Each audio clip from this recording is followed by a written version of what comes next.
force of the Torah, it works on our egoistic nature and inverts that nature into love. Love of others, as it says, love another as thyself, is the great rule of the Torah. Meaning, all in all, what the Torah does is that it brings man to the love of his fellow man. Instead of self-love, to love your fellow man. This transition that a person has to go through, he has to do it under the influence of the Torah, by the influence of the Torah over him. If he studies the Torah and it gives him these kinds of results, then it is a sign that he does study Torah. If he studies and doesn't get these results, meaning he's not advancing towards love of others, then he's probably not studying Torah, but he's simply acquiring knowledge. Meaning he studies what it says in the books, but not what he has to do with himself.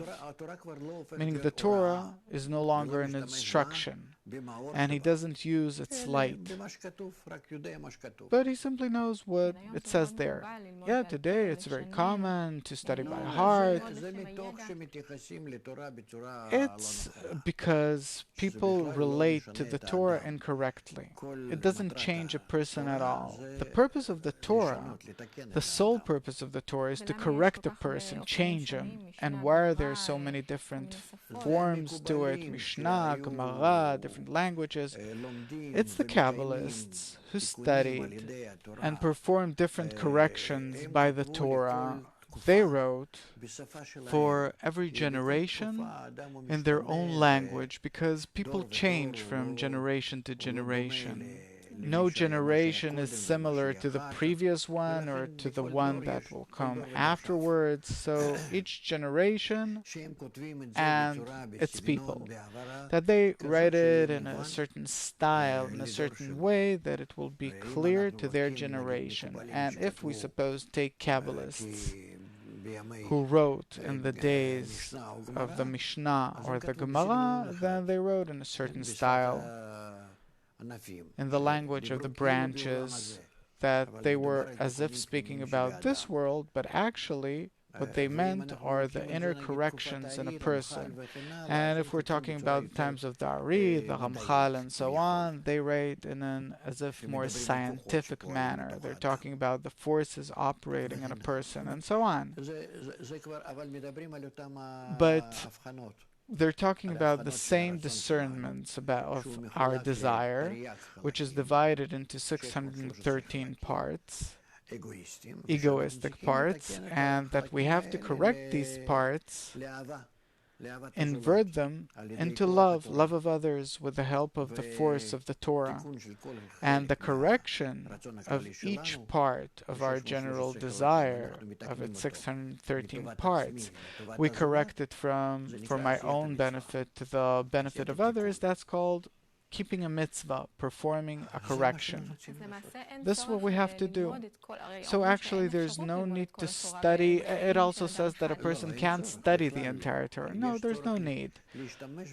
What there is a need for is to use the Torah. Because I've created the evil inclination, I've created the Torah spice, as it says. This is what we need. Now the only question which remains is, what does it mean to study the Torah?